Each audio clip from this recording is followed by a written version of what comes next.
Title: The Talking Drum of Kumbi. Long ago, in the ancient city of Kumbi, there lived a wise and kind chief named Jabari. His village was prosperous, his people were happy, and his word was respected far and wide. But what made Kumbi truly special was its sacred talking drum. Odondo, a gift from the ancestors. Odondo was no ordinary drum. It could speak the language of the wind, the rivers, and the spirits.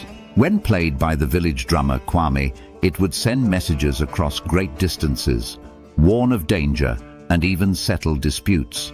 The drum's rhythm carried wisdom, and as long as it was played with a pure heart, Kumbi thrived. One day, a greedy merchant named Rafiki arrived in the village. He had heard of Odondo's power and wanted it for himself. He whispered to Chief Jabari, "Imagine the wealth if we sold this drum to the neighboring kingdoms.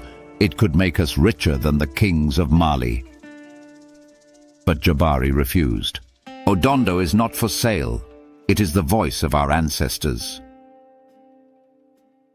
Undeterred, Rafiki plotted in secret. That night he sneaked into the sacred hut and stole Odondo, fleeing into the dark forest.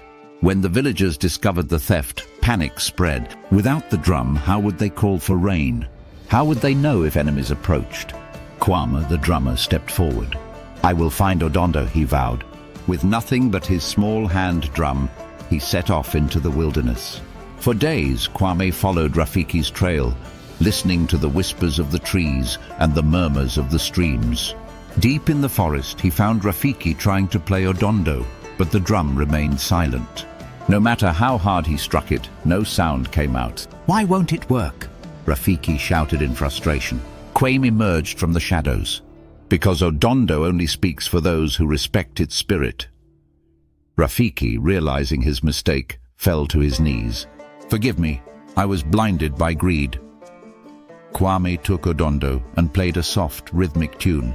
The forest came alive, birds sang, the wind carried the message, and even the leaves rustled in harmony.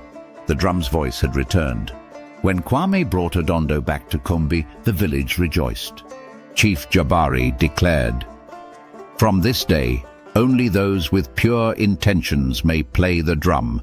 Its power is not in gold, but in truth." And so Kumbi remained prosperous, not because of wealth, but because its people remembered the wisdom of the talking drum, a moral. True power lies not in possession, but in respect and wisdom. Would you like a different setting or moral for the story? I can adjust it.